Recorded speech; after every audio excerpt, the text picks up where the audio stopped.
વ્યક્તિત્વ વિકાસ શ્રેણી અંતર્ગત વ્યક્તિત્વના અનેક પાસાઓની અહીંયા વાતો થતી રહી છે. વ્યક્તિત્વ માટેનું એક બહુ જ જરૂરી અને મહત્વનું પાસું એ વ્યવહાર છે માણસનો.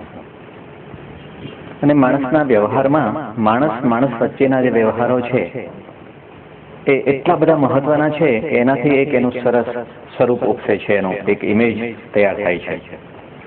આજે આપણે how to deal with people, લોકો સાથે કૌશલ્યપૂર્વક કઈ રીતે વર્તવું એના પર વાતો કરવાના છીએ. એક ખૂબ જ જાણીતા લેખક લેસ ગિબલિનની નાનકડી એવી બુકલેટ સ્કિલ વિથ પીપલ માં લોકો સાથે કઈ રીતે વ્યવહાર કરવો ની એક કળા શીખવાય છે. અને કેટલીક સોનેરી ટેકનિક તરકીબો એમાં આપણને શીખવાય છે કે જેના દ્વારા આપણે લોકો સાથે સુંદર રીતે એક કલાકારની જેમ સરસ વ્યવહાર કરી શકીએ એમ છીએ. આ પુસ્તકમાં લેખક એક પહેલી અને પાયાની વાત કરે છે કે લોકો સાથે જેમને કામ પડે છે એમને સૌ પહેલા એક વસ્તુ સમજી લેવી જોઈએ કે લોકોને હંમેશા પોતાની જાતમાં રસ હોય છે, તમારામાં રસ હોતો નથી. એટલે જ્યારે પણ આપણે કોઈ સાથે વ્યવહાર કરવાની વાત આવે ત્યારે આપણે આપણી જાતને ભૂલી જવાનું છે અને લોકોને કેન્દ્રમાં રાખવાના છે. જેમની સાથે આપણે વ્યવહાર કરીએ છીએ એને શું જોઈએ છે એ વાતને ધ્યાન રાખીને વ્યવહાર કરતા શીખીએ તો લોકો આપણને હંમેશા સ્વીકારવાના છે. આજની સામાજિક વ્યવસ્થામાં એક માણસે સામાજિક પ્રાણી તરીકે અનેક સંસ્થાઓ સાથે વ્યવહાર કરવો પડે છે. જે લોકો સર્વિસ કરે છે એમને પોતાના સાથી કર્મચારી સાથે, પોતાના અધિકારીઓ સાથે, પોતાના માલિકો સાથે વાત કરવી પડે છે, વ્યવહાર કરવા પડે છે. તો વ્યાપારી લોકો છે એમના પોતાના ગ્રાહકો સાથે, જ્યાંથી જથ્થાબંધ માલ ખરીદે છે એમની સાથે કંઈક ને કંઈક વ્યવહારો કરવા પડે છે. અને આ જ રીતે વિદ્યાર્થીઓએ તે શરૂ કરીને કુટુંબમાં રહેતા દરેક વ્યક્તિએ પણ એકબીજા સાથે અસંખ્ય વ્યવહારો કરવાના હોય છે. ત્યારે લેખક એક બહુ જ પાયાની વાત સમજાવે છે કે જ્યારે કોઈ પણ વ્યક્તિ સાથે, કોઈ પણ માણસ સાથે, કોઈ પણ સમૂહ સાથે જ્યારે આપ કંઈ વાત કરવા જાઓ ત્યારે તમે તમારી જાતને ભૂલી જાઓ અને સામેના લોકોને ધ્યાનમાં રાખો. એક બહુ જ સોનેરી વાક્ય એમને લખ્યું છે કે તમારા શબ્દ ભંડોળમાંથી 4 શબ્દો કાઢી નાખો. Take this 4 word out of your vocabulary. I, me, my and mine. આ 4 શબ્દો કોઈ દિવસ લોકો સાથે વાત કરતી વખતે વાપરવા નહીં. આ હું, મારું, મને હંમેશા નડતું હોય છે. જ્યારે આ 4 શબ્દોની સામે માત્ર એક જ પાવરફુલ, શક્તિશાળી શબ્દ છે એ છે યુ. દરેક માણસને પોતાનામાં રસ હોય છે, પોતાની વાત સાંભળવામાં રસ હોય છે. તમે જોયું હશે કે જ્યારે કોઈ ગ્રુપ ફોટો હોય તો વ્યક્તિ પોતાનો ફોટો એમાં શોધતી હોય છે. સમાચાર પત્રોમાં કોઈ સમાચાર એવા હોય, સાવ નાનકડા ખૂણે એમનું નામ આવ્યું હોય, પણ એ 10 પાનાના પેપરમાં પોતાનું નામ જે ખૂણા ઉપર છે તે એના માટે મહત્વનું હોય છે. ઓડિયન્સ દેખાડે કોઈ પણ ચેનલમાં હજારો માણસો બેઠા હોય, વ્યક્તિ હંમેશા પોતાએ ક્યાં બેઠા છે એ શોધતો હોય છે. દરેક માણસને પોતાનામાં રસ હોવાથી જ્યારે પણ વ્યવહાર કરવાનો સવાલ આવે ત્યારે તમે વાત કરીને તમારા માટે તમારે શું જોઈએ છે, તમને શું ઉપયોગી થઈ શકાય એમ છે, આમ કરવાથી તમને આટલા લાભ થશેની વાતથી શરૂઆત કરીએ તો લોકો આપણને તુરંત સ્વીકારતા હોય છે, એ આપણને ધ્યાનથી સાંભળતા હોય છે. બીજું એમણે એક મહત્વનું સૂત્ર આપ્યું છે એ છે મેક પીપલ ફીલ ઇમ્પોર્ટન્ટ. લોકોને કંઈક એમનું મહત્વ છે એવું અનુભૂતિ થવા દો. જ્યારે તમે કોઈની સાથે વાત કરો ત્યારે તમે ખૂબ મહત્વના છો, તમે સરસ લાગો છો, તમારું આ કામ સરસ હતું, તમારી સાથે આ વાત કરવાની ખૂબ મજા આવી હતી, અરે તમે અહીંયા બેઠા છો. આ વાત એમને એક ખૂબ જ એમનો અહમ સંતોષે છે, એમને સંતોષ આપે છે અને તમારી સાથે તરત ઉત્સાહથી જોડાઈ જશે. લોકોને મહત્વ આપવા માટેની કેટલીક રસ્તાઓ પણ એમને દેખાડ્યા છે કે એમને તમે રિસ્પોન્ડ આપો. હાય હાથ ઊંચો કરીને, સ્મિત આપીને, નામથી બોલાવીને, એમને સાંભળીને, જે કહેવું છે બોલવા દો, એમને ખાલી થઈ જવા દો, એમની એક એક વાતને સાંભળો, એમને અભિનંદન આપો, એમને ધન્યવાદ કહો. એમને નામથી બોલાવો. શક્ય હોય ત્યાં સુધી લોકોને તમે નામથી બોલાવશો તો એને પોતાનું મહત્વ લાગે છે. વાહ, મને ઓળખે છે અને નામથી ઓળખે છે. આનો એક બહુ મોટી અસર થતી હોય છે. બીજું, pause before you answer them. લોકો તમને કંઈ પૂછે અને તમે તરત ફટ દઈને જવાબ આપી દો ને, એનો અર્થ બરાબર નથી થતો. તમે થોડીક વાર વિચારો, થોડું વચ્ચે ખાલી જગ્યા રહેવા દો, જેનાથી એને અનુભૂતિ થશે કે એમણે મારી વાત સમજી છે, મારા શબ્દોનો અર્થ એમણે પકડ્યો છે અને વિચારીને જવાબ આપી રહ્યા છે. એમાં એમને મહત્વ મળશે.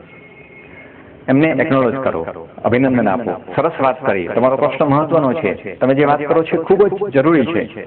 અને એવું એટેન્શન આપો કે એને લાગે કે મારી વાત એ બરાબર ધ્યાનથી સાંભળી રહ્યા છે. આ પણ લોકોને જીતવા માટે, લોકો આપણી સાથે ઉત્સાહથી જોડાય માટે બહુ જરૂરી ટેકનિક છે. એક બીજી પણ અગત્યની વાત કરે છે, એગ્રી વિથ પીપલ. લોકો સાથે સહમત થતા શીખો. લોકો સાથે સહમત થવું પણ એટલું જ જરૂરી છે. અને સહમત હોઈએ કે ન હોઈએ, આપણે એમની વાત સાંભળીને શરૂઆતમાં તો હાથી કરીએ, હા બરાબર છે, તમે કહેતા હતા બિલકુલ બરાબર છે, યુ આર રાઈટ. જ્યારે આપણે શરૂઆત કરીએ છીએ ત્યારે એ માણસ આપણી સાથે પ્રેમથી જોડાય છે, આપણને સહકાર આપે છે. હા, વાત સાંભળીને નિરાંતે શાંતિથી એમને કહી શકીએ કે આટલી વાતોમાં મને આટલો ફેરફાર કરવા જેવું લાગે છે, પણ શરૂઆત સંમતિથી થાય. અને જ્યારે તમે સંમત થાવ ત્યારે એ જાહેર પણ કરો, I do agree, you are right, હું તમારી સાથે સંમત છું, એ બોલો. ઘણીવાર આપણે સંમત હોઈએ છીએ પણ મોઢા પર એ ભાવ પણ નથી આવવા દેતા અને લોકોને એ નથી ગમતું. આપણા ચહેરા ઉપર આ સંમતિનો ભાવ આવવો જોઈએ.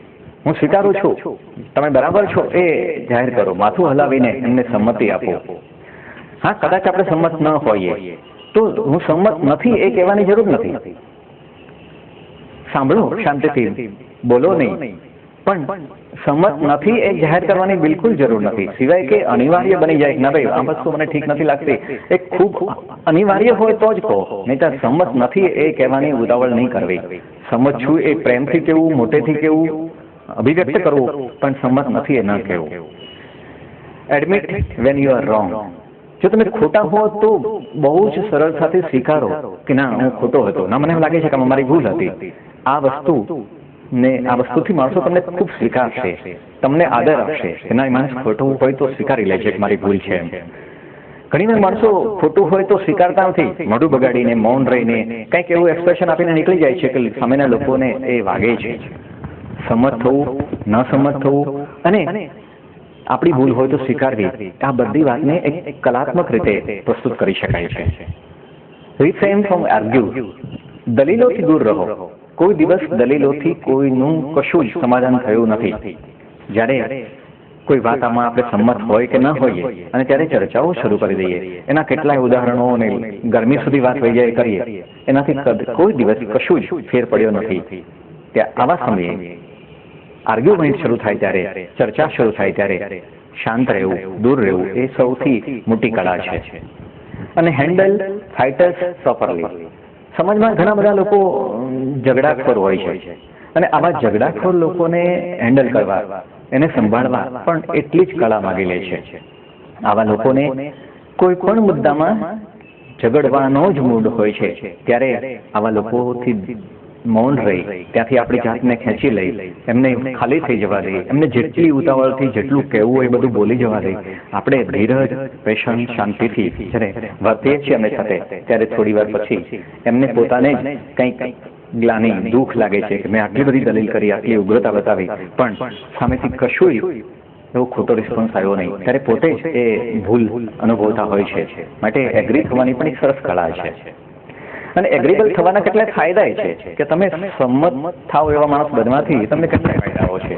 લોકોને એવા માણસો જ ગમે છે. જોજો તમે સમાજમાં, રાજકારણમાં, ઇન્ડસ્ટ્રીઝમાં એવા લોકો સ્વીકારાયા છે કે જે સંમત થઈ જાય છે. જી તમારી સાથે મંજૂર છે.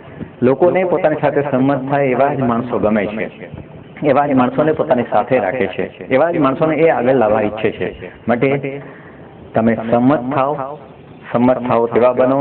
તમારી ડિસલાઇક, તમારી અણગમો, તમને નથી ગમતું એ વાતને જલ્દી જાહેર નહીં કરો અને સ્વીકાર આવવા માટે, સમાજમાં તમારો સ્વીકાર થાય માટે હંમેશા સરળતાથી સંમતિ દર્શાવી અને સ્વીકાર કરાવવો એ મોટી કળા છે. લિસન ટુ પીપલ, સાંભળવાની પણ એક બહુ જ મહત્વની કળા છે. આપણે ઘણીવાર લોકોને સાંભળીએ છીએ પણ એ સાંભળતા નથી હોતા. આપણું ધ્યાન એમની વાતમાં, એમના શબ્દોમાં, એમના અર્થમાં કદી હોતું નથી. કોઈ માણસ આપણી સાથે વાત કરતા હોય ત્યારે આપણે આગળ પાછળ જોતા હોઈએ છીએ, આસપાસ આપણી નજર ફરતી હોય છે.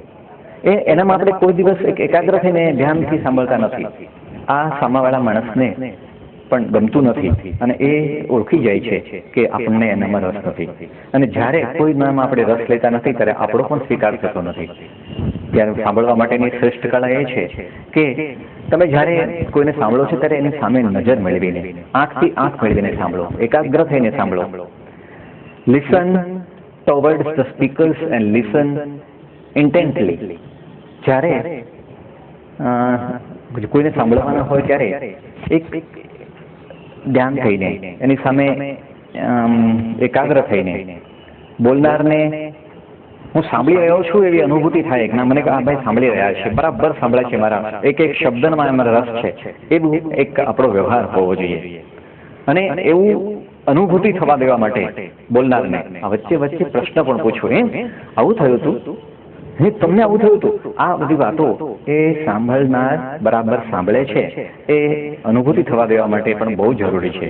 માટે સારા લિસનર બનવું એ પણ બહુ જ જરૂરી છે. Don't interrupt. બોલનારને વચ્ચે વચ્ચે ખલેલ નહીં કરવું. વાત બહાર જવું, એક વાત કરી લઉં. આપણે ઘણીવાર બોલનારને પૂરેપૂરા એક એકાગ્રતાથી, એક લિંકથી, એક સળંગ નથી સાંભળતા. આ પણ ઠીક નથી. સારા લિસનર તરીકે કોઈ વચ્ચે વિક્ષેપ કર્યા વગર એકાગ્ર થઈને એને સાંભળવું એ પણ બહુ જ જરૂરી છે. Use speakers word. જે બોલનાર છે જે શબ્દો વાપરે છે એ શબ્દનો પાછો ઉપયોગ કરીને તમારે આવું થયું હતું, ઓહો તમારા આ સગાને આવું થયું હતું, આ વાત સામે બોલવાથી એ માણસને આપણે સાંભળી રહ્યા છીએ એની બરાબર અનુભૂતિ થાય છે અને તે આપણે સ્વીકારે છે, એને આપણામાં પણ રસ જાગે છે. બીજી એક મહત્વની કળા હાઉ ટુ ડીલ વિથ પીપલમાં છે એ ઇન્ફ્લુઅન્સ પીપલ. આપણે અંતે તો બધા સાથે શું કામ વ્યવહાર કરીએ છીએ? એમની પાસેથી આપણે કંઈક મેળવવાનું હોય છે, એમનો આપણે લાભ લેવાનો હોય છે, એમની પાસેથી આપણે કશું પ્રાપ્ત કરવાનું હોય છે. પણ આ પ્રાપ્ત કરવા માટે આપણે કોઈની પાસે જેની કંઈક મને આ જરૂર છે, હું આ વેચવા આવ્યો છું, તમારે આ લેવું છે, એમાં લોકો રસ નથી લેતા. પણ ઇન્ફ્લુઅન્સ કરવા માટે પણ એક સરસ કળા છે. લોકોને તમારી વાત ગળે ઉતારવા માટે એમને શેમાં રસ છે, એમને શું જરૂર છે, એમને તમે શું ઉપયોગી થઈ શકો એમ છો, એમની જરૂરિયાતમાં તમે ક્યાં મદદરૂપ થઈ શકો એમ છો, એમના જે ઉદ્દેશ્ય છે, એમના જે ઓબ્જેક્ટિવ્સ છે એ ઓબ્જેક્ટિવ્સની વાત મૂકીને તમે આવું ઈચ્છો છો ને, તમારે આમ કરવું છે ને, તમે નહોતા કહેતા કે મારે આ જગ્યાએ સુધી પહોંચવું છે, તમારા મનમાં આ જે બધી ઈચ્છાઓ છે એને પૂરી કરવા માટે આમ કરાય અને એમાં હું ક્યાં ઉપયોગી થઈ શકું છું, એ વાત જ્યારે આપણે મૂકીએ છીએ ત્યારે આપણી વાત તરત સ્વીકારાતી હોય છે. લોકોને ઇન્ફ્લુઅન્સ કરવા માટે, આપણને ઉપયોગી થાય એવા બનાવવા માટે પહેલા આપણે એમને ઉપયોગી થવાની વાત કરીને એમના કામમાં આપણે ક્યાં ઉપયોગી થશું એ પ્રસ્થાપિત કરીને આપણું કામ એમની પાસેથી કરાવવું એ લોકોને ઇન્ફ્લુઅન્સ કરવાની મોટામાં મોટી કળા છે. Convince people. લોકોને સંમત કરવા માટે આપણે જ્યારે નીકળીએ છીએ કોઈ વાતમાં, આપણે એને સંમત કરવા છે, તમે મારી સાથે સંમત થાઓ, ત્યારે એને આપણે સીધું સ્ટેટમેન્ટ નહીં બોલીએ, જો હું આમ માનું છું તમે આ માનો છો ને મારી સાથે, એમ નહીં બોલીએ. ડાયરેક્ટલી આપણી વાત, આપણું સ્ટેટમેન્ટ બોલવાથી એ સ્વીકારશે નહીં. પણ આપણી વાત છે એમાં એને સંમત થવા માટે બીજાનું કોટેશન વાપરો કે જો હું આટલું કરી શકું છું એમ કહેવાને બદલે મારા પાડોશી છે ને એ મને ખૂબ કહેતા હતા કે તમારું આ કામ મને બહુ ગમે છે, ફલાણા લેખકે કહ્યું હતું કે તમારી આ બુક છે એ મને ખૂબ અસરકારક રહી છે, તમે મારી ચોપડી વાંચી છે, તો માણસને એ તમારી ચોપડીમાં રસ પડશે. હું જે ફોટોગ્રાફ્સ લઉં છું કે હું જે વાતો કરું છું એમાં લોકોને બહુ રસ પડે છે. પેલા ભાઈ તો એના દીકરાને રોજ મારી પાસે મોકલે છે આ બધી વાતો સાંભળવા માટે. એમનો દીકરો તો મારો શું કહેવાય ફેન થઈ ગયો છે. આ વાત એમના દીકરા દ્વારા બોલાવડાવવાની. એમનો દીકરો મારા માટે આવા વાક્યો બોલે છે, એ વાક્યો કોટ કરીને તમે તમારી વાત પેલાને ગળે ઉતારી શકો છો. Relate success story. તમારી વાતને ડાયરેક્ટ કહેવાને બદલે કેટલીક વાર્તાઓ સફળતાની છે, તમે કરેલા કામોની, તમે જ્યાં પહેલા નોકરી કરતા હતા એ એમ્પ્લોયર તમારા માટે કંઈક કહે, તમે જ્યાં જ્યાં સારા કામો કર્યા છે એની વાતો પેપરમાં આવી હોય, કોઈકે મૂકી હોય, એના કોટેશન્સ આપીને જ્યારે તમે આ બધી વાર્તાઓ, આ બધા આધાર પુરાવા આપો છો, ત્યારે સામાન્ય માણસને તરત સંમત કરી શકાય છે. અને સંમત કરવા માટે ફેક્ટ્સ અને ફિગર્સ પણ બહુ જ ઉપયોગી છે. મારાથી આટલો ફાયદો થયો, છેલ્લે હું અહીંયા સર્વિસ કરતો હતો, એ સર્વિસમાં મેં મારી સંસ્થાને આટલા લાખ રૂપિયાનો જો આટલા ક્ષેત્રમાં ફાયદો કરાવી દીધો, આટલું વેચાણ વધારાવી દીધું, આટલા નવા વિદ્યાર્થીઓ એમાં જોડી આવ્યા. જે તમે ફાયદો કર્યો છે તમારી ભૂતપૂર્વ સંસ્થાને, કે તમે જ્યાં કામ કરી રહ્યા છો એ સંસ્થાને, એના આંકડાઓ બતાવવાથી, એના ગ્રાફ ડિટેલ્સ મૂકવાથી સામેની વ્યક્તિ, સામેની સંસ્થા તમારી સાથે સંમત થાય છે. પણ માત્ર સ્ટેટમેન્ટ આપવાથી કે હું સફળ છું, મને આ બહુ આવડે છે, લોકો સ્વીકારતા નથી. મેક પીપલ્સ માઇન્ડ, લોકોને તમારામાં રસ લેતા કરવા માટે, તમને યશ કહેવડાવવા માટે, તમારામાં હાથ પડાવવા માટે એને કેટલાક કારણો જોતા હોય છે. સીધું હવે સમાજમાં કોઈ કારણ વગર સ્વીકારતું નથી કે હા, હું માની લઈએ કે તમે બરાબર છો, તમારી આ વાત સાચી છે, તમારી આ વસ્તુ બહુ ઉપયોગી છે, તમારી આ વસ્તુ ખૂબ જ ગુણવત્તાવાળી છે. એના માટે એને રીઝન્સ જોઈએ છે. તો આ વસ્તુથી કેટલા ફાયદાઓ થાય છે, આમ કરવાથી તમને કેટલા લાભ મળવાના છે, આ બધી વાતો જ્યારે આપણે મૂકીએ છીએ ત્યારે સામેની વ્યક્તિ છે એ આપણી સાથે સંમત થાય છે. અને બરાબર છે ને, તમારા જોઈએ છે, તમે આવું જ માંગતા હતા અને આ લાભ આમાંથી મળે ને, આટલા લોકોને મળ્યો છે, તમને શું લાગે છે? એ વાત એમને જલ્દી ગળે ઉતરે છે. યસ પ્રશ્નો એટલે શું? આપણે એવા જ પ્રશ્નો પૂછીએ કે જેનો જવાબ હામાં આવતો હોય. એટલે એક માણસને પહેલા હા નો જવાબ આપતા કરીએ, નેગેટિવમાંથી પોઝિટિવ ફ્રેમમાં લાવીએ. તમારે સફળ થવું છે નહીં, તમારે ફોરેન જવું છે, ખૂબ ઊંચો અભ્યાસ કરવો છે, એ માણસ હાજ પાડવાનો. તમારે તમારા ધંધાનો વિકાસ કરવો છે, હજી ખૂબ વેચાણ વધે એવું કરવું છે, બરાબર ને, તો એ હાજ પાડવાનો છે. તમારે હજુ પ્રમોશન જોઈએ છે, આનાથી તમે વધુ સારું પ્રમોશન મેળવી શકો એમ છો, વધુ સારું જગ્યાએ જઈ શકો એમ છો, બરાબર છે. આવા 2-3 હા પ્રશ્નો પૂછીએ કે જેનો જવાબ હામાં જ આવવાનો છે, તો એક પોઝિટિવ ફ્રેમમાં આવી જવાનો છે કે ના, મેં હા 2-3 પ્રશ્નો આપ્યા એટલે એના મગજમાં એક હા થઈ જવાનો છે. એ નેગેટિવ તરત નહીં થઈ શકે. અને આવા યસ પ્રશ્નો પૂછવાની પણ એક સરસ કળા હોય છે. યસ પ્રશ્નો ની શરૂઆત યુથી થાય છે. પહેલા તમે આવવું જોઈએ, તમે આમ કરવા ઈચ્છો છો, તમારી આ ઈચ્છા છે, એ તમેથી શરૂ થાય. અને જ્યારે એમની પાસે હા પડાવવાની છે ત્યારે તમારું માથું પણ હાની દિશામાં હલતું રહેવું જોઈએ. હા, બરાબર છે ને, તમને આ બરાબર લાગે છે ને, અને એ માણસ હા જ પાડવાનો છે. આ યસ પ્રશ્નો પૂછીને આપણી વાત ગળે ઉતારવા માટેની પણ એક સરસ કળા છે. બીજું કે જ્યારે તમે હા પડાવો ત્યારે એવા અલ્ટરનેટ પણ આપો કે બંને હામાંથી એમને એક હા સ્વીકારવી પડે. દાખલા તરીકે તમારે આ લાલ શર્ટ જોઈએ છે કે યલો જોઈએ છે, તમારે એક શર્ટ એમને આપવું જ છે, તો એમની સંમતિ કે હામાં જવાબ લેવા માટે 2માંથી એક એમને વિકલ્પ સ્વીકારવાનો છે. તમારે આ લાલ જોઈએ છે કે પીળું શર્ટ જોઈએ છે, તો એમને હા જ પાડવાની છે, મારે આ જોઈએ છે. અચ્છા, તમે આજે આવવા માંગો છો કે આવતીકાલે સવારે, તો એમને 2માંથી એક વસ્તુ સ્વીકારવાની છે કે કાં તો આજે આવવાનું છે કાં આવતીકાલે આવવાનું છે. એટલે જ્યારે કોઈનો જવાબ આપણે હામાં જોતો હોય ત્યારે એક હામાં જવાબ મેળવવા માટેની આ પણ એક સરસ ટેકનિક છે કે એનો ઓલરેડી જવાબ પણ તમે એમને આપી રાખો. આ 2માંથી એક જવાબ એમને આપવાનો છે. આ પણ એટલું જ મહત્વનું છે. અને એક ખૂબ જ અગત્યની વાત માણસને જીતવા માટેની એ છે એમને તમે વખાણ કરો, એમને તમે ખૂબ રીતે અભિનંદન આપો, એમની કોઈ સારી વાતને સ્વીકારો. પણ કોઈના વખાણ કરતી વખતે એક વસ્તુ બહુ જ ધ્યાનમાં રાખવી જોઈએ. માત્ર વખાણ ખાતર વખાણ નહીં, તમે સિન્સિયરલી, પૂરી વિવેકપૂર્વક અને પૂરા દિલથી કોઈકને વખાણ કરો છો એવું તમારા ફેસ ઉપર, તમારા બોડી લેંગ્વેજ ઉપર, તમારા વ્યવહારમાં, તમારી આંખમાં દેખાવું જોઈએ કે ખરેખર મારા વખાણ કરી રહ્યો છે. ઘણીવાર આપણે વખાણ કરવા જઈએ ને કોઈકને એમાં મશ્કરી પણ લાગે એવું બને. બીજું કે વ્યક્તિ તરીકે વખાણ નહીં કરો, એના કોઈ સારા કામના વખાણ કરો. વ્યક્તિના વખાણ કરવા, હા તમે મહાન છો, એ બહુ ખરાબ છે. યુ આર ધી ગ્રેટ, તમારું આ કામ બહુ સરસ છે, તમારું આ પેઇન્ટિંગ બહુ સરસ છે, તમારો અવાજ બહુ સરસ છે, અરે યાર તમે જે આ વાતો કરો છો ને એ વાતમાં જે થીમ આવે છે બહુ જ મહત્વનો, ખૂબ ઉપયોગી છે. આ વખાણ કરવાની રીત એ એમના કામનું વખાણ છે, નામનું વ્યક્તિનું વખાણ નહીં કરો. એવું જ જ્યારે તમે વખાણ કરો ત્યારે આપણે બહુ ગમ્યું, હા પણ શું બહુ ગમ્યું, શું ગમ્યું એ પણ સ્પેસિફિક પિન પોઈન્ટથી વખાણ કરો. આ વસ્તુ મને બહુ ગમી. તમારી આ વાતોમાં આ અંગેની જે વાત કરી તે સૌથી શ્રેષ્ઠ હતી, મને યાદ રહી ગઈ હતી. તમારી કવિતામાં પહેલી કવિતા તો મને ખૂબ યાદ રહી ગઈ હતી.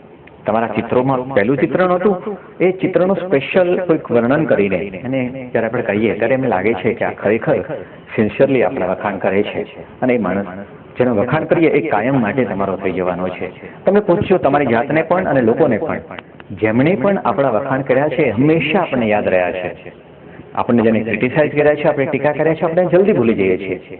જ્યારે આપણે આંખો વીંચીને આપણા ભૂતકાળને યાદ કરીએ છીએ ત્યારે આપણા વખાણ કરેલા લોકો આપણને જલ્દી યાદ આવી જાય છે. આવું જ there is more joy in giving than receiving. આ પણ બહુ જ મહત્વનું છે. જ્યારે કોઈ માણસ કોઈ વ્યક્તિને ભેટ આપે છે કે કશુંક આપી રહ્યો છે ત્યારે મેળવી કોણ રહ્યું છે? જે ભેટ મેળવે છે એ મેળવે છે.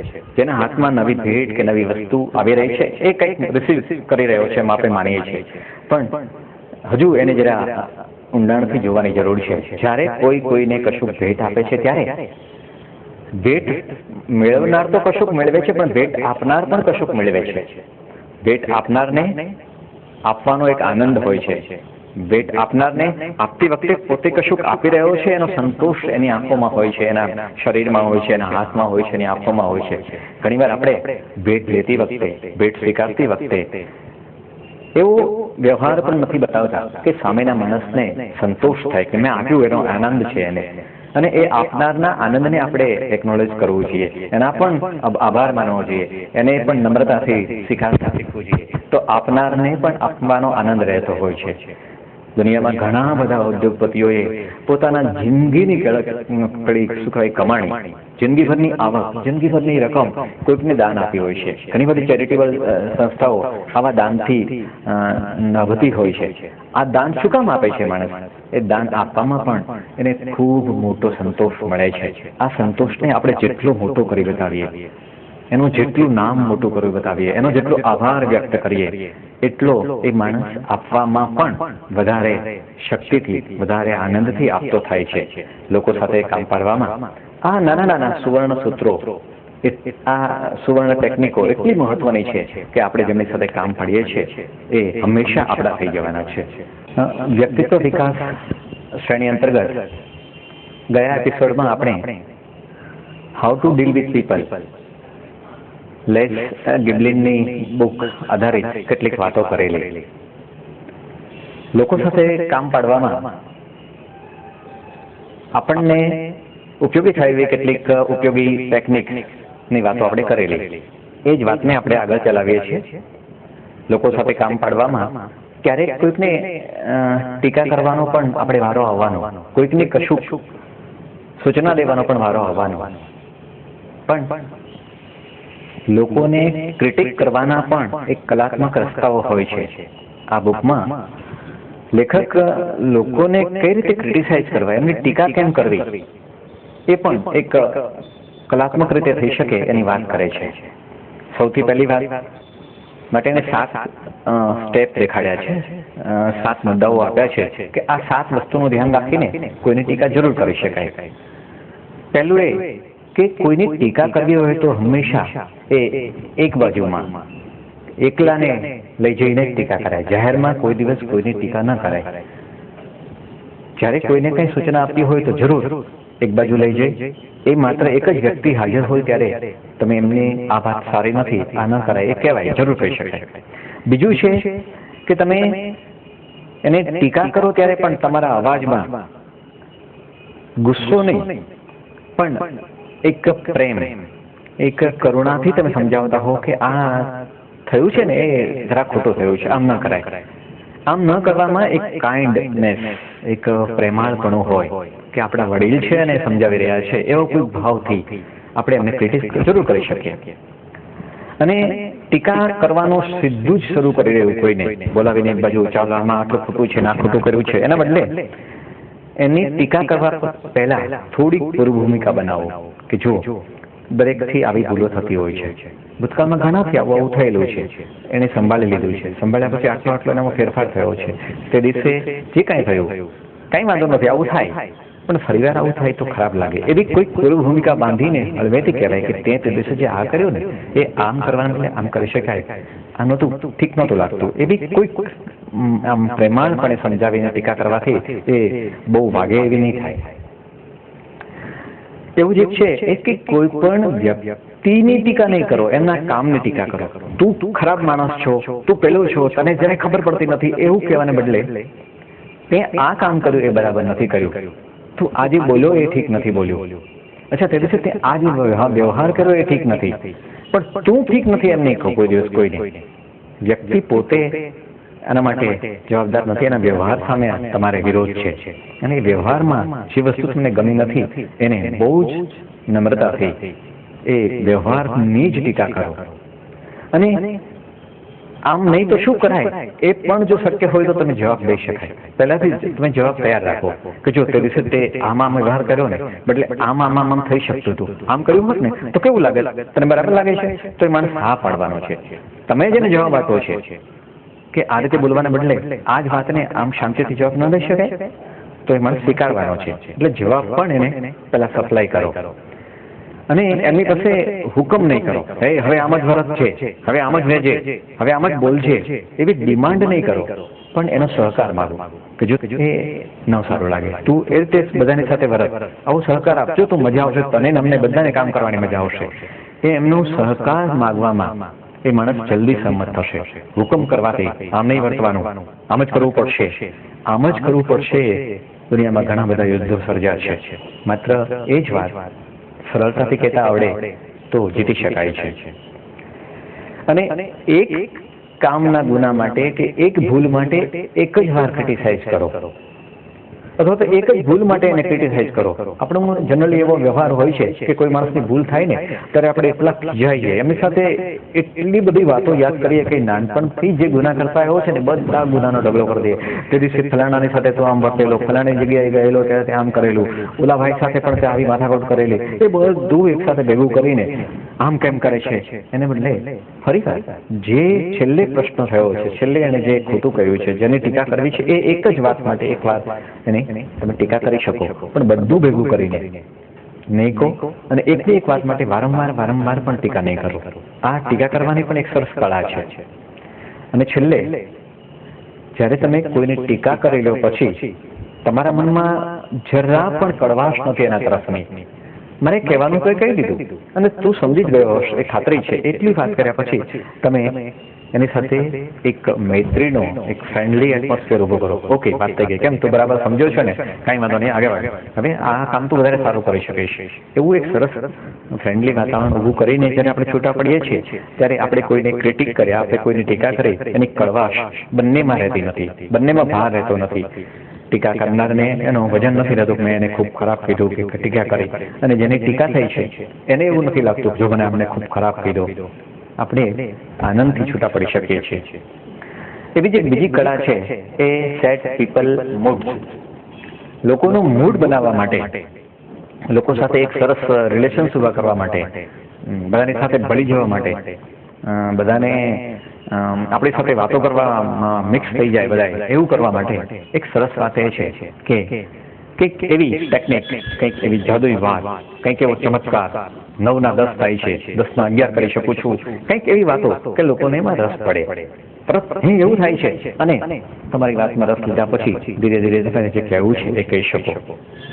અને હંમેશા તમારી વાતની શરૂઆત થાય ત્યારે એક સિન્સિયર સ્માઇલ આપો, હસીને શરૂઆત કરો. અને કોઈ દિવસ કોઈએ આપેલું સ્માઇલ ખાલી જતું નથી, એમની સામે તમારો રિસ્પોન્સ સ્માઇલથી જ આપવો પડશે. અને પહેલું ઇન્ટરેક્શન માણસ વચ્ચેનું જ્યારે સ્મિતથી થાય છે એ ખૂબ નજીક એકબીજાને લાવે છે. પણ આપણે આપણી જાતને અક્કડ રાખીને, મોઢું ફુલાવીને, જરાક આમ મૂડ વગર ગંભીર રહીને વાત કરીએ છીએ ત્યારે લોકો આપણાથી દૂર રહે છે. ચાલો આપણે કોઈની સાથે વાત કરવાની આવે ત્યારે સહેજ હસીને હાય થી હલો કરીને શરૂઆત કરીએ અને લોકો આપણી સાથે તરત જોડાઈ જશે. હસતો ચહેરો, સ્માઇલિંગ ફેસ લોકોને આપણી સાથે વાતો કરવા માટે જલ્દી ભેગા કરી શકે છે, જલ્દી જોડી શકે છે. તમે જોયું હશે કે પ્રવાસ કરવામાં એક 2x2 ની બસમાં બાજુમાં બેઠેલા લોકો 4 કલાક એક સાથે પ્રવાસ કરે છતાં બંને વચ્ચે એક વાત પણ ન થાય એવા પ્રસંગો બનતા હોય છે. અને કેટલીક જગ્યાએ બે વ્યક્તિ બાજુમાં બેઠી હોય અને જો વાતોમાં વળગી જાય તો એમના સંતાનો શું કરે છે અને એમના સંતાનો કેટલા પરણેલા છે અને કેટલા પરણાવાના છે અને ક્યાંથી શું ગોઠવી શકાય સંબંધો ગોઠવાઈ જતા હોય છે. માત્ર તમે કેટલા ખુલ્લીને, કેટલા આનંદથી, કેટલા પોઝિટિવલી, કેટલા ખુલ્લા મને વાતો કરતા થાવ છો એના ઉપર આધાર છે. બીજી વાત જે નડે છે એ શરૂઆત કોણ કરે. એ મારી સામે સ્મિત આપે તો હું આપીશ, એ મને બોલાવે તો હું બોલાવીશ. એના બદલે પહેલ કરો. લોકો સાથે વ્યવહાર કરવાની સૌથી મહત્વની ચાવી છે એ આ છે કે પહેલ કરો, સ્મિત આપો, હલો એમ પૂછો અને લોકો તમારી સાથે વાતો કરતા થઈ જશે. બીજી એક કળા છે એ થેન્ક પીપલ. લોકોનો આભાર માનવાની પણ બહુ જ જરૂરી છે અને એ આભાર માનવાની પદ્ધતિ પણ બહુ સરસ વિકસાવવા જેવી છે. જ્યારે તમે કોઈને થેન્ક યુ કહો છો, કોઈનો આભાર માનો છો ત્યારે તમારા ફેસ પર આભારનો ભાવ ન આવે, થેન્ક યુ કહીને નીકળી જાઓ, એનો કોઈ અર્થ જ નથી. એને સાંભળ્યું કે ન સાંભળ્યું, થેન્ક યુ કેમ કહેવાય? તમારા આંખ, તમારા હોઠ, તમારા હાથ, તમે કઈ રીતે એનો થેન્ક યુ કહી શકો? ત્યારે એ ટોટલ બોડીમાં તમારા એક એક્શનમાં દેખાવું જોઈએ કે આભાર માની રહ્યો છે. એ પેલા માણસને અનુભૂતિ થવા દો અને ક્લિયરલી કહો, સ્પષ્ટપણે એને સંભળાય થેન્ક યુ એમ. ઘણી વાર તમે કહો છો થેન્ક યુ, એ શું કીધું પણ ન ખબર, ભલે માણસને આમ ધ્યાન રાખીને સાંભળવું પડે. કંઈક કીધું, થેન્ક યુ કીધું હશે એમ માની લે, પણ થેન્ક યુ કહેતી વખતે તમારો અવાજ, આભાર, અરે તમે ખૂબ ખૂબ ઉપયોગી થયા છો એ વાત સ્પષ્ટ રીતે એમને સમજાવો. અને જેનો આભાર માનો છો એની સામે બોલીને થેન્ક યુ કહો. ઘણી વાર તમે કોઈક તમને કંઈક મદદ કરે, છાપવું આપે, કોઈક તમને ઉપયોગી થાય છે, થેન્ક યુ કહી દો છો પણ એની સામે પણ જોતા નથી. તમને કોઈ બુક ઉપયોગી થવા માટે આપી, બાજુમાંથી પેપર આપ્યું પાડોશીને અને એ થેન્ક યુ કહે છે તો હાથમાં લઈને તમારી સામે જોયા વગર થેન્ક યુ કહે છે, એ ખરેખર થેન્ક યુ નથી. થેન્ક યુ શબ્દ જેટલો બોલવા માટેનો છે એની કરતાં વધારે અભિવ્યક્ત કરવા માટેનો છે. થેન્ક યુ અને સોરી બે શબ્દો એવા છે કે જે માત્ર બોલવા માટે નથી, અભિવ્યક્ત કરવા માટે છે. થેન્ક યુ કહો, પૂરા ભાવથી કહો, દિલથી કહો. સમા માણસને એમ થાય કે ના મારો આભાર માન્યો અને બા એને તરત કહેવાનું મન થાય નો મેન્શન, અરે યાર આ તો કંઈ જરૂરી નથી એવું કહેવાનું મન થાય. એ રીતે થેન્ક યુ કહો. પણ તમે થેન્ક યુ કહો અને એમ લાગે કે આ પાછું લઈ લેવું જોઈએ અને ક્યાં દેવાઈ ગયું ભૂલમાં, એવી અનુભૂતિ થાય ને એ થેન્ક યુ કહેવાની રીત નથી. અને થેન્ક યુ કહેવાના રસ્તા શોધો. તમે જ્યાં જાઓ છો ત્યાં સામેથી ગોતો કંઈક, આનો આભાર કેમ માની શકું. જ્યાં લોકો કામ કરી દે, અરે હા આ તે સરસ કર્યું છે, તે મને ઓલું કામ સરસ કરી દીધું હતું, આજે તો તમે મારો દિવસ સુધારી દીધો. અને જુઓ તમે થેન્ક યુ કહેવાના બાના ગોતો. અને જ્યારે આપણે થેન્ક યુ કહેવાના બાના ગોતીએ છીએ ત્યારે લોકો આપણને ખૂબ સ્વીકારતા થઈ જાય છે. Make good impression. જ્યારે તમે કોઈની સાથે વાત કરવા જાઓ, કોઈને મળવા જાઓ, કોઈની સાથે કોઈ જાતનું ડીલિંગ કરો ત્યારે બી સિન્સિયર, દિલથી, પ્રેમથી, અંદરથી કૃત્ય સાથે મળો. આમ કીધું છે મળવા માટે લોકો કેટલા આવીને ઉભો છે, બોલો શું કહેવું છે. એ મળવાની રીત નથી. તમને મળવાથી મને શું ફાયદો થવાનો છે એ પણ કહો. એક આશાવાદી બનો કે એમની સાથે મળવાથી એમને તમને બધાને જે આનંદ થવાનો છે એ તમારામાં દેખાય એવું કરો. ઓવર એક્સિયસ નહીં બનો કે એને મળવાથી જલ્દી કંઈક કહી દેવું છે, જલ્દી વાતો કરી લેવી છે, જલ્દી વાત પૂરી કરી દેવી છે, મને જે ધક્કો માર્યો છે કોઈક એમને મળવા માટે જલ્દી પૂરું થઈ જાય, જલ્દી કહી દઉં, બરાબર છે ને હવે એમ કહી દેવાનો અર્થ નથી. બહુ જ શાંતિથી, દિલથી, ભાવથી એક ઇમ્પ્રેશન ઊભી થાય ના કેવો સરસ માણસ આપણી સાથે આવ્યો હતો, કેવો સરસ વ્યવહાર હતો, યાદ રહી જાય એવી એક ઇમ્પ્રેશન ઊભી કરવા માટે તમે બહુ જ સભ્યતાથી, શાંતિથી, દિલથી વાત કરશો તો તમારી એક સરસ ઇમ્પ્રેશન ઊભી થવાની છે. એવું જ છે એક કોઈ માણસને નીચો દેખાડીને તમારી જાતને ઊંચી નહીં કરો. હું કઈ રીતે વર્તું છું જો એમનું એ નીચા લાગે એવું નહીં કરો. હું કઈ રીતે મારી સ્ટાઇલ કેવી છે, મારા વાળ કેવા છે, તારા કપડાં કેવા છે, જો આવું નહીં થવા દો. તમે કોઈની લીટીને નાની કરીને તમારી લીટીને મોટી ના કરી શકો. એને પૂરો આદર આપો. કોઈને, અને તમારી વાતમાં સામે વ્યક્તિ સિવાયની પણ કોઈને ક્રિટિસાઇઝ નહીં કરો. કોઈ પહેલો માણસ તો આવો છે, પહેલા પાડોશી આવા છે, પહેલા કર્મચારી તો આવા છે, એ વાત નહીં કરો. એક સારી ઇમ્પ્રેશન ઊભી કરવા માટે, એક સારી ઇમેજ ઊભી કરવા માટે, એક સારા માણસ બનવા માટે આપણી જીભમાંથી, આપણા મોંમાંથી કોઈને માટે ખરાબ શબ્દો નીકળવા એ સારું નથી. હા, હોય ખરાબ મળી જાય કોઈ, પણ એ વારંવાર બધાને કહેતું રહેવું એ જરૂરી નથી. એવું જ તે એ સ્મૂધ બનો, અક્કડ, કોઈ બોલે તો બોલાવવું, હા નામાં ટૂંકા જવાબ દેવા, એ નહીં કરો. ખૂબ સ્મૂધ. એ માણસને કઈ મુશ્કેલી પડતી હોય તો એને અનુકૂળ થઈને એમની સાથે વાત કરો. એમનો સમય અનુકૂળ ન હોય તો એમનો સમયે જવાની વાત કરો. તમે જ્યાં મળવા ગયા છો એમાં એ માણસનું બીજું કાંઈ કામ બગડતું હોય તો એ કામ વચ્ચે વચ્ચે કરવા દઈને સાથે એને સહકાર આપીને એમની સાથે વર્તો, અને જે તમારી એક ઇમેજ ઊભી થશે એ ખૂબ ઉપયોગી થશે. મેક આ ટોક. જ્યારે વાત કરવાનો સવાલ આવે, કોઈની સાથે વાત કરવા જવાનું છે, કોઈક વાત પહોંચાડવાની છે, ત્યારે પહેલા તો એ લોકોને શું જોઈએ છે એ વાત જાણ્યા, એ વાતમાં પૂર્વ ભૂમિકા બાંધીને વાત કહેવાની શરૂઆત કરો. તમારે જે કહેવાનું છે એ બધું જ સ્પષ્ટ એને સંભળાય એમ, એ સમજે એમ, એવી ભાષામાં, એવા શબ્દોમાં, એવી ક્લેરિટીમાં, એવા અવાજમાં કરો કે તમારી વાત બરાબર એ સમજી જાય. પછી બેસી જાઓ. વાત કીધા પછી બોલ, શું જવાબ છે, શું લાગે છે, એ હમણાં ચિંતા નહીં કરો. વાત કહેવાય ગઈ, શાંતિથી, જસ્ટ લાઈક અ જેન્ટલમેન બેસી જાઓ. મેં વાત મારી કરી દીધી. વાત કરતી વખતે જે ઓડિયન્સ છે, જે શ્રોતાઓ છે, જે મિત્રો સાથે બેઠા છે, એ બધાની સામે જોતા રહો. એવું નહીં કરો કે એક બે વ્યક્તિને, એકાદ બે આગેવાનો છે એમની સાથે જ જોઈને વાત કરો. વાત કરવાની સૌથી પદ્ધતિ એ છે કે દરેકની ઉપર તમારી આંખ ફરતી રહે. દરેકને એમ લાગે કે આ ભાઈ અમારી સાથે વાત કરી રહ્યા છે, મારી સામે જોઈને વાત કરી રહ્યા છે, એમ તમારી નજર સતત બધા વચ્ચે ફરતી રહેવી જોઈએ. અને તમે જે લોકો સાથે વાત કરો છો એમનો ઇન્ટરેસ્ટ એમાં જળવાઈ રહે, એમનો રસ એમાં જળવાઈ રહે, એમને શું લાભ થવાનો છે એ વાત એમાં સતત આગા કરે. સારા રાજકારણી નેતાઓ, સારા લીડર્સ, સફળ થયેલા લીડર્સ આ ખૂબ જાણે છે. હું સારા શબ્દ નહીં વાપરું, સફળ આગેવાનો આ વાત જાણે છે કે લોકોને જે જરૂર છે, લોકોની લાગણી સાથે છેડા કરીને, એમને જે જોઈએ છે એની વાતો કરીને એ જીતી લેતા હોય છે ઓડિયન્સને. અને કોઈ દિવસ ભાષણ આપવા પ્રયત્ન નહીં કરો. કોઈની સાથે બેસવા જાઓ એટલે 7-8 માણસો બેઠા હોય, તમે એક સ્પીચ આપતા હોય રીતે શરૂ કરો કે ચાલો હું આમાં જ્ઞાન આપવા માંગુ છું કે આવી વાતો કરવા માંગુ છું, ને એક ભાષણ થતું એમ નહીં કરો. એ કોન્વર્સેશન, એ આપલેની પદ્ધતિમાં થવું જોઈએ. એમના પાસે પ્રશ્નો હોય, એમને પણ કંઈક કહેવાનું હોય, એ માત્ર સ્પીચ ન બની જવું જોઈએ. આટલી બધી વાતો આપણે માનવ વ્યવહાર વિશે કરી કે માણસને જીતવા માટે,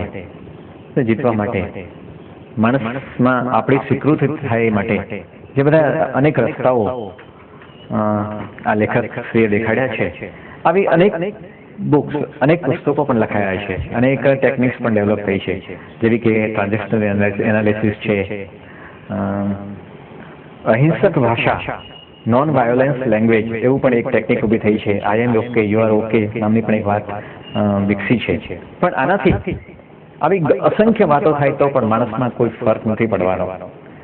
એક સરસ સૂત્ર છે લેખકે આમાં આપ્યું છે કે knowledge itself is of no value. જ્ઞાનની કોઈ કિંમત નથી. It is the use of knowledge that makes it valuable. આ બધું જ્ઞાન આપણે જ્યારે વ્યવહારમાં મૂકીએ છીએ, વાતો સાંભળીને જ્ઞાન મળી ગયું પણ વ્યવહારમાં ન મૂકીએ ત્યાં સુધી એ જ્ઞાનનો કોઈ અર્થ નથી. આ વાતને લેખક બીજી રીતે પણ મૂકે છે. Thoughts another way, life does not pay off for you on what you can do. Life pays off for you on what you do. તમે શું શું કરી શકો છો એ તમે જાણો છો. એનાથી જિંદગીને કશું મળતું નથી, પણ તમે શું શું કર્યું છે, વ્યવહારમાં શું મૂક્યું છે, શું વ્યવહારમાં કરી બતાવ્યું છે, એ તમારી જિંદગીમાં કશો ફર્ક લાવે છે, તમને કશુંક અપાવી શકે છે. માટે આ બધી વાતો માત્ર સાંભળવા કે જ્ઞાન માટે નથી હોતી, વ્યવહારમાં મૂકવા માટે હોય છે. લોકોને સંમત કરવા માટે જે પેલું યશ પ્રશ્નોવાળી વાત છે, એમાં પણ લેખક થોડી વધારે વાતો કરે છે કે જ્યારે કોઈને તમે સંમત કરવા માટે, હામાં જવાબ લાવવા માટે કેટલાક પ્રશ્નો પૂછો છો, ત્યારે એવા જ પ્રશ્નો પૂછો કે જેનો જવાબ હામાં આવે ત્યારે એને ખબર પણ હોવી જોઈએ કે જો આજે હું ઈચ્છું છું કે એક જે વાત કરવાનું છે એમાં તમે હા જ પાડવાના છો, મને ખબર છે કે આ તમને ખૂબ ગમી જવાનું છે, તમે સંમત થવાના છો, એવી પૂર્વભૂમિકા બાંધ્યા પછી ત્યારે તમે વાત કરો છો ત્યારે એ માણસને પણ ખબર હોય છે કે મારી સાથે વાત કરનાર આનો જવાબ હામાં માગે છે અને એ હામાં જવાબ દેતો હોય છે. વ્યક્તિત્વ વિકાસ શ્રેણી અંતર્ગત આજ સુધીમાં ઘણી બધી વાતો થઈ છે. વ્યક્તિત્વ વિકાસના કેટલાક વિવિધ પાસાઓ વિશે પણ વાતો ઘણી બધી થઈ છે. આજકાલ વ્યક્તિત્વ એટલે માત્ર બાહ્ય દેખાવ જ નહીં, પણ બાહ્ય દેખાવ સિવાય વ્યક્તિનો વ્યવહાર, વ્યક્તિનું ચારિત્ર, વ્યક્તિની વાત કરવાની પદ્ધતિ, વ્યક્તિનું જ્ઞાન, આવા ઘણા પાસા ભેગા થઈને એક વ્યક્તિત્વ નામનું સ્વરૂપ ઘડાતું હોય છે. એ સૌએ સ્વીકાર્યું છે. સદીના વિશ્વ માનવ તરીકે એટલે મેન ઓફ ધ મિલેનિયમ તરીકે જેમને બિરુદ મળ્યું છે, જેમને બિરદાવવામાં આવ્યા છે, એવા મહાત્મા ગાંધી ને વ્યક્તિત્વની દ્રષ્ટિએ ગણીએ તો, બાહ્ય દેખાવની દ્રષ્ટિએ ગણીએ તો એ એટલા બધા પ્રભાવશાળી નહીં. એમના ડ્રેસિંગ અપ, એમનો અવાજ, એમની હાઇટ, બોડી કદાચ બાહ્ય દેખાવની દ્રષ્ટિએ એટલો બધો અસરકારક નહીં, છતાં પણ વિશ્વમાં જેમનો સૂર્ય આથમતો નથી એવી બ્રિટિશ સલ્તનત સામે બ્રિટિશરોના દેશમાં ગોલમેજી પરિષદમાં ગાંધી જાય છે અને હોલમાં જ્યારે દાખલ થાય છે ત્યારે ત્યાંના આટલા બધા મહારથીઓ પર એક ગાંધીનો જે પ્રભાવ પડે છે, એમના વ્યક્તિત્વનો પ્રભાવ પડે છે, એ દેખાડે છે કે વ્યક્તિત્વ માત્ર બાહ્ય સ્વરૂપ આધારિત હોતું નથી. આ વ્યક્તિત્વ વિકાસના વિવિધ પાસાઓનું એક મહત્વનું પરિબળ, મહત્વનું પાસું એ છે વ્યવહાર, માણસનો વ્યવહાર. અને આ વ્યવહાર ઉપર આજે આપણે કેટલીક વાતો કરવાના છીએ. અંગ્રેજીમાં માણસ વચ્ચે થતા વ્યવહાર, ટ્રાન્ઝેક્શનને બહુ સાયન્ટિફિક રીતે, બહુ વૈજ્ઞાનિક રીતે મૂલવવામાં આવ્યો છે, એનું એનાલિસિસ થયું છે, એના વિશે વૈજ્ઞાનિક પદ્ધતિથી અભ્યાસ થયો છે. અને એક બહુ જ જાણીતો શબ્દ TA, ટ્રાન્ઝેક્શન એનાલિસિસ નામનું એક સાયન્સ ડેવલપ થયું છે કે માણસ વચ્ચેના વ્યવહારોમાં એક વિજ્ઞાન છે અને આ વિજ્ઞાનને ધ્યાનમાં રાખીને જો વ્યવહાર થાય તો કોઈ દિવસ ફ્રિક્શન, ઝઘડો, ગેરસમજ કે ગડબડ થતી નથી. આ ગડબડ ન થવા માટે શું કારણભૂત છે એનો આપણે આજે અભ્યાસ કરવાના છીએ. આપણે ઘણા બધા લોકોને એવા જોયા છે કે જે ગમે તેવી વિકટ પરિસ્થિતિમાં, વિવાદવાળી પરિસ્થિતિમાં, વિરોધવાળી પરિસ્થિતિમાં પણ ખૂબ સૌમ્ય, શાંત, ધીર ગંભીર રહીને એનો ઉકેલ શોધી શકતા હોય છે. અને કેટલાક લોકોને એવા પણ જોયા છે કે સાવ સામાન્ય બાબતમાં બહુ જ લાગણીશીલ થઈ જાય, બહુ ઉશ્કેરાટ અનુભવે, અવાજ ઊંચો થઈ જાય. આ બધું જે માણસ વચ્ચે ડિફરન્સ છે એનું કારણ શું છે એના વિશે થોડી વાતો કરી અને એને કેમ નિવારી શકાય એના પર આપણે કહેવાના છીએ. મેનેજમેન્ટની ભાષામાં અને મેનેજમેન્ટની સંસ્થાઓમાં આ વિષય પર બહુ તલસ્પર્શી વાતો થવા માંડી છે. ટ્રાન્ઝેક્શન એનાલિસિસ, વ્યવહાર વિશ્લેષણ, માણસ વચ્ચેના વ્યવહારમાં કારણભૂત તત્વોનું વૈજ્ઞાનિક ઢબે પૃથક્કરણ એટલે ટ્રાન્ઝેક્શન એનાલિસિસ. કહેવાય છે કે એક માણસ છે એક સાથે 3 ભાવ લઈને ફરતો હોય છે. કોઈ પણ પુખ્ત માણસ એની અંદર એક બાળક પણ હોય છે. ગમે ત્યારે એ પૂરો પુખ્ત હોય, ગમે એવડી એની ઉંમર થઈ હોય, પણ એની અંદર એક બાળક જીવંત હોય છે. એની અંદર એક પેરેન્ટ, એક વૃદ્ધ, એક વડીલ પણ જીવંત હોય છે અને એક પ્રૌઢ જીવંત હોય છે. આ 3 ભાવ છે. આપણે જ્યારે ભગવાન પાસે જઈએ છીએ ત્યારે એક બાળકનો ભાવ લઈને જઈએ છીએ કે હે ભગવાન અમારું રક્ષણ કરજે. આપણે એની પાસે જે કંઈ વાતો કરીએ છીએ બાળકના ભાવથી કરીએ છીએ. આમ પ્રત્યેક માણસ જ્યારે હાલે છે, ચાલે છે, કોઈની સાથે વાતો કરે છે, કોઈની સાથે આપલે કરે છે, ત્યારે 3માંથી એક સ્ટેજ ઉપરથી વાત કરતો હોય છે. ક્યારેક બાળપણના સ્ટેજ ઉપરથી વાત કરતો હોય છે, ક્યારેક પોતે પુખ્ત છે, પરિપક્વ છે, એક એડલ્ટ છે, એડલ્ટ ટુ એડલ્ટની જેમ વાતો કરતો હોય છે, અને ક્યારેક વડીલ ભાવથી પણ વાતો કરતો હોય છે. હું તો વડીલ છું, હું બાપ છું, હું બોસ છું, હું સાહેબ છું, એ રીતે વાત કરતો હોય છે. અંગ્રેજીમાં આ ત્રણેય સ્વરૂપને પેરેન્ટ, પુખ્ત અને શિશુ એમ 3 નામ આપવામાં આવ્યા છે અને એને સ્વરૂપ વિશ્લેષણ કહેવામાં આવ્યું છે. આ સાથે એ ત્રણેયના આ રીતે આપણે એને ઓળખવાના છીએ. વડીલ એટલે એને આપણે પેરેન્ટ્સ કહેશું, પી કહેશું, એડલ્ટ એટલે આપણે એને એ કહેશું અને ચાઇલ્ડ એટલે આપણે એને શિશુ અથવા તો સી કહેશું. માણસ બોલે છે ત્યારે એ કયા સ્ટેજમાંથી બોલે છે એ જો સમજી લેવાય તો આપણે એની સાથે એ સ્ટેજથી વ્યવહાર કરીએ તો વાંધો નથી આવતો. રાત દિવસ કામ કરતા માણસમાં ક્યારે શિશુ ભાવ આવી જાય, ક્યારે પેરેન્ટ્સ ભાવ આવી જાય, ક્યારે એડલ્ટ ભાવ આવી જાય, એનો આધાર એના ઉછેર ઉપર હોય છે. આ ભાવ ક્યાંથી આવ્યો માણસમાં, આ સ્વરૂપ ક્યાંથી નિર્માણ થયું? તો જ્યારે બાળકનો વિકાસ થતો હોય છે ત્યારે એની આસપાસનો સમાજ, એના વાલીઓ, એના શિક્ષકો, એના પાડોશીઓ એની સાથે જે રીતે વ્યવહાર કરે છે એ બધું એનામાં નોંધાતું જતું હોય છે.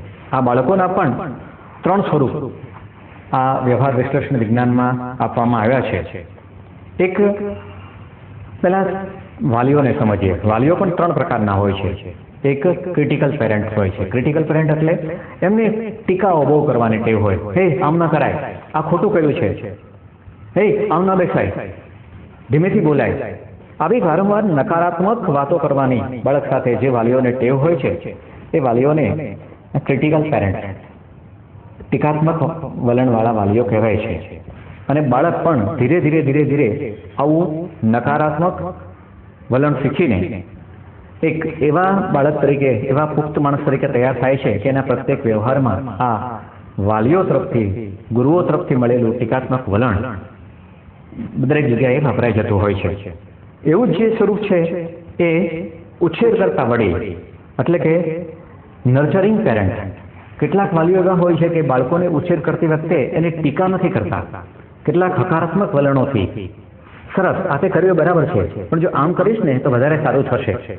હા તારે ઉપર ચડવું છે ને, પણ આમ કરીશ તો પડી જવાય, ચાલ આ રીતે તું આગળ ચાલ તો સરસ આગળ આવી શકે છે.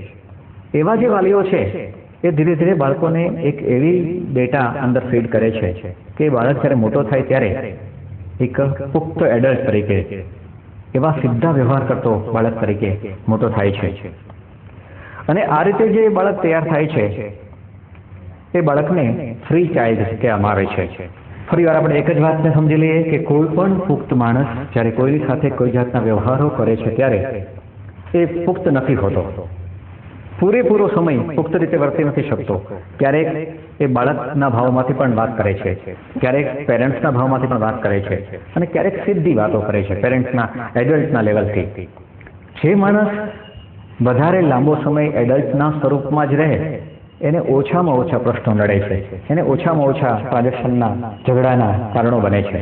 પણ દર વખતે આપણે આ સ્વરૂપ જાળવી શકતા નથી. કોઈ માણસને પૂછે કે ભાઈ તારું નામ શું, એક એડલ્ટને પૂછેલો પ્રશ્ન છે. જો સામે એ વ્યક્તિ એડલ્ટના સ્વરૂપમાં જ હોય, પુખ્ત અવસ્થામાં જ હોય તો એમ કહે છે કે મારું નામ સો એન્ડ સો છે, પ્રશ્ન સોલ્વ થઈ ગયો.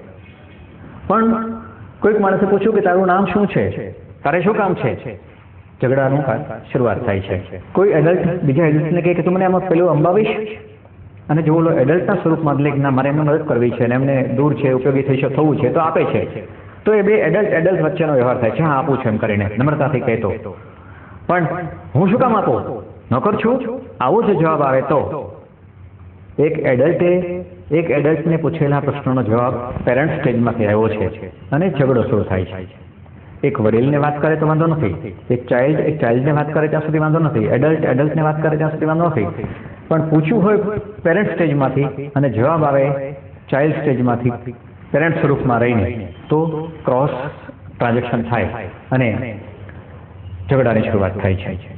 જો સમાજમાં રહેતા બધા જ લોકો સામેથી કોઈ જ્યારે તમને પડકારે છે ત્યારે એ કયા સ્ટેજથી બોલે છે એ સમજી લઈ અને એને એડલ્ટ સ્ટેજમાં લાવી દઈએ તો પ્રશ્ન સોલ્વ થઈ જતા હોય છે. દાખલા તરીકે ક્યારેક કોઈ બોસ પોતાના કર્મચારી ઓફિસમાં મોડા આવે છે ત્યારે પૂછે છે કેટલા વાગ્યા, ત્યારે એનો અર્થ કેટલા વાગ્યા એ જાણવાનો નથી હોતો,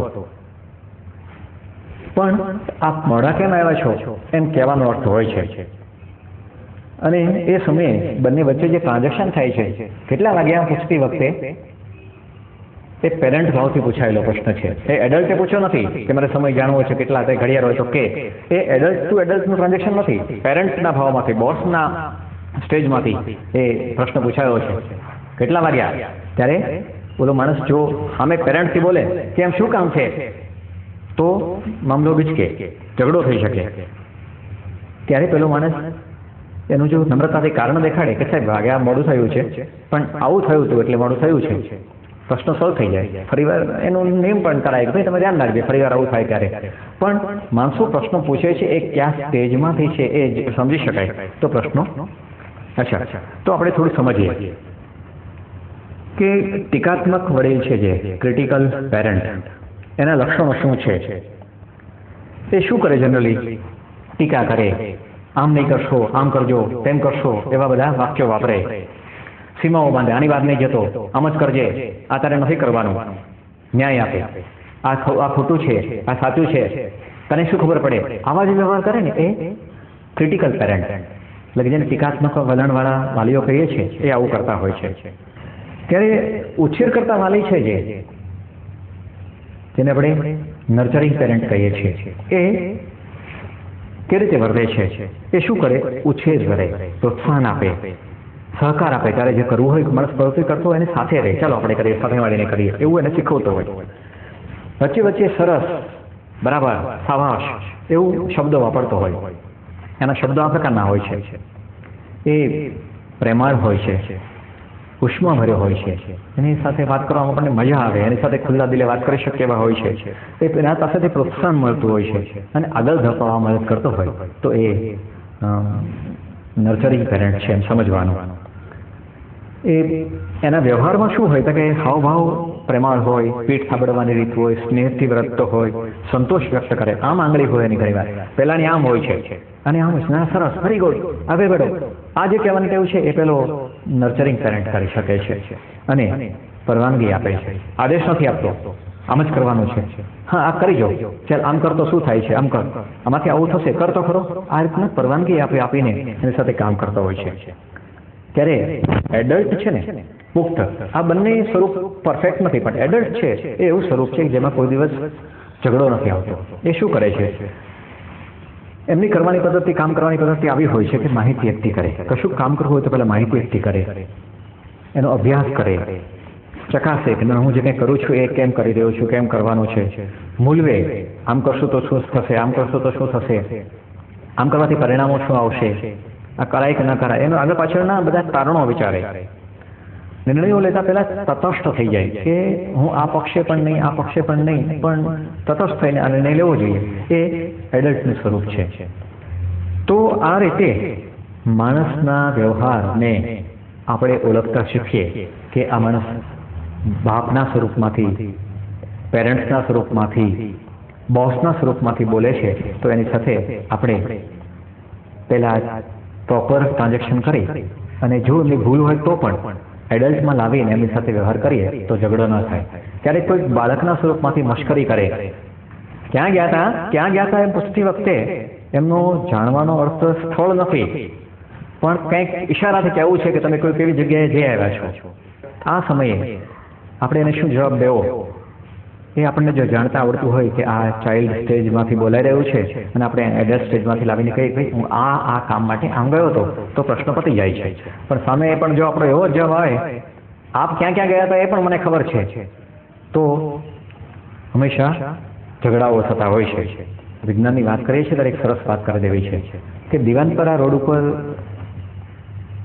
કેટલીક સ્ટેશનરીની દુકાનો છે. હું બહુ સીધી વાત કરું છું, કદાચ ઉદાહરણ બધાને કામ આવે એટલા માટે. એક જ પાર્ટીશનની વચ્ચે બે બાજુ સ્ટેશનરીની દુકાન લઈને બેઠેલા બે લોકોના વ્યવસાય એક સરખા નથી ચાલતા. એક જગ્યાએ ગ્રાહકોની લાઈન હોય છે જબરદસ્ત, તો એક જગ્યાએ સાવ ખાલી પડ્યું હોય છે. એક જગ્યાએ એક વેપારી છે એ એના ગ્રાહકો સાથે એવી રીતે વ્યવહાર કરે છે કે એનો વ્યવસાય એટલો બધો વિકસ્યો છે, આવો ભાઈ, આવો બેન, આવો સાહેબ, શું જોઈએ છે, આવજો સાહેબ. એ વસ્તુ ભલે નાનકડી પેન્સિલ લેવા આવ્યો હોય પણ સાહેબ બીજું જોઈએ છે, પેન્સિલ ઉપરાંત આ એક મારી પાસે નીકળ્યું છે, આ એક નવી વસ્તુ આવી છે, અને આવજો કહેતો જાય. જો એનું નામ આવડતું હોય તો નામથી બોલાવે, આવો મહેશભાઈ, આવો ફલાણા સાહેબ, અને એ માણસને આ તો આપણા ઓળખીતા છે આ દુકાનવાળા એવું મન થાય છે, ત્યાં જવાનું થાય છે, અને ત્યાં સતત ગીરદી રહ્યા કરે છે. ત્યારે કોઈક એવું પણ છે કે જ્યાં આપણે 5 વાર માગીએ, મને પેન્સિલ માગી આપો ને, આપે છે, કીધું ને શાંતિ રાખો, ફરીવાર આપણને એ દુકાને જવાનું મન થતું નથી. એક જ વસ્તુનું વેચાણ કરવાવાળા, એક જ રોડ ઉપર, એક જ એરિયામાં આવેલા બે વ્યક્તિ પોતાના વ્યવહારના કારણે વિકાસ કરી શકતા નથી. દુનિયામાં જે લોકોએ વિકાસ કર્યો છે એનું કારણ આ જ છે કે તમે તમારી સામે આવતા પડકારો, પ્રશ્નો કે મૂંઝવણોને કઈ રીતે સોલ્વ કરો છો, તમારો વ્યવહાર કઈ રીતે એમની સાથે હોય છે. જો આ વ્યવહાર કરતા આવડી જાય તો વ્યવહાર કરવા માટેનું સૌથી સાચું, સીધું અને સાયન્ટિફિક કારણ એ છે કે આપણે હંમેશા એવા પુખ્ત અવસ્થામાં, એવી પરિપક્વ અવસ્થામાં રહીને દરેક વાતને ઝીલતા શીખીએ કે સામેથી આવતી વ્યક્તિ બાળક તરીકે બોલે કે બાપ તરીકે બોલે કે બોસ તરીકે બોલે તો પણ મારું જે સ્થાન છે એ સ્થાનને હું એડલ્ટ તરીકે જાળવી રાખીને જવાબ આપીશ. આ જ વસ્તુ જો શીખી જવાય તો ફ્રિક્શન, ઝઘડો રોકી શકાય છે. સીધા ટ્રાન્ઝેક્શન, એક પેરેન્ટને પૂછે અને પેરેન્ટ એનો પેરેન્ટ સ્ટેજમાંથી જવાબ દે, પ્રશ્ન થતો નથી. એક ચાઇલ્ડના સ્ટેજમાંથી બીજા ચાઇલ્ડના સ્ટેજમાં પૂછે, ઝઘડો થતો નથી. એક એડલ્ટ બીજા એડલ્ટને વાત કરે અને એડલ્ટના લેવલની સમજણથી વાત ચાલતી હોય તો ઝઘડો થતો નથી. પણ ક્યારેક જે ક્રોસ ટ્રાન્ઝેક્શન થઈ જાય છે એના આપણે કેટલાક દાખલાઓ લઈએ. કોઈ બાળક એના મમ્મીને પૂછે કે મમ્મી, પપ્પા ક્યાં ગયા છે? ખરેખર સીધો પ્રશ્ન છે. બાળકને જાણવું હશે કે પપ્પા ક્યાં ગયા છે. પણ જો માતા પેરેન્ટ્સના સ્ટેજમાં હોય, કંઈક ગુસ્સાના સ્ટેજમાં હોય, મને શું ખબર ક્યાં ગયા છે, ગોતી કાઢને, ઝઘડો થવાની પૂરી શક્યતા છે. હા, ના ખબર હોય તો ન ખબર નથી એમ પણ કહી શકાય, પણ એનો ટોન, એનું સ્વરૂપ જુદા પ્રકારનું હોઈ શકે. એવી જ રીતે કોઈ પતિ જ્યારે પોતાની પત્નીને કંઈક કહે કે મને મારા કપડાં શોધી આપને, ત્યારે એક પતિ એક પત્નીને, એક પેરેન્ટ એક ચાઇલ્ડને કંઈક આદેશ આપે છે કે તું મને મદદ કર. ત્યારે જો પત્ની સીધું સ્વરૂપ લે, હા 1 મિનિટમાં ગોતી આપું છું, તો ઝઘડો થતો નથી. પણ પત્ની પણ જો પાછા પતિના સ્વરૂપમાં અને પેરેન્ટના સ્વરૂપમાં આવી જાય, તમારા કપડાં મારે ગોતી આપવાના, ગોતી લો, તો ઝઘડો શરૂ થાય છે. આ વિજ્ઞાન વિશે ઘણી બધી વાતો કરી શકાય એવું છે, પણ રોજબરોજના જીવનમાં ઝઘડાઓ ટાળવા, વિવાદો નિવારવા આપણે જો આપણા સ્વરૂપને સમજી લઈએ કે મારે બને ત્યાં સુધી જાગૃત એડલ્ટ થઈને રહેવું છે, તો ટ્રાન્ઝેક્શન નિવારી શકાય છે. અને આનું એક સરસ સ્વરૂપ મેં જોયું હોય તો આપણે એક વાત પૂરી કરીએ પહેલા એક અમિતાભ બચ્ચનને સમજવા જેવું છે, એમના વ્યવહારને સમજવા જેવો છે. એને પણ સ્ટાર ઓફ ધ મિલેનિયમ કહેવામાં આવ્યો છે. આવડી મોટી વ્યક્તિ, આપણે એને ઘણી વાર જોયા છે કે પેલું કોણ બનેગા કરોડપતિમાં કેટલાય સ્પર્ધકો એમની સામે, નાના મોટા સ્પર્ધકો આવ્યા છે. આવડો મોટો વ્યક્તિ, આવડો મોટો સુપરસ્ટાર વ્યક્તિ નાના લોકો સાથે કેવા આદરથી વર્તે છે, કેટલા સન્માનથી એમને આવકારે છે. અને સામેવાળી વ્યક્તિ ક્યારેક મસ્કરી મજાક પણ કરી લે છે, પણ પોતે એનું જે સ્વરૂપ છે, જે ચેર પર બેઠા છે એ ચેરનું સન્માન અને પોતાના એક એડલ્ટપણાનું સન્માન સાચવીને એને જે રીતે જવાબ આપી દે છે, ત્યારે આપણે એનાથી ખરેખર પ્રભાવિત થઈ જઈએ છીએ. અને કોઈ પણ માણસ કોઈ પણને પ્રભાવિત કરી શકે છે. એનું મુખ્ય કારણ તમે તમારા એડલ્ટ સ્ટેજને કેટલું સરસ રીતે સાચવી શકો છો અને કેમ ટ્રાન્ઝેક્શન કરો છો એ મહત્વનું છે.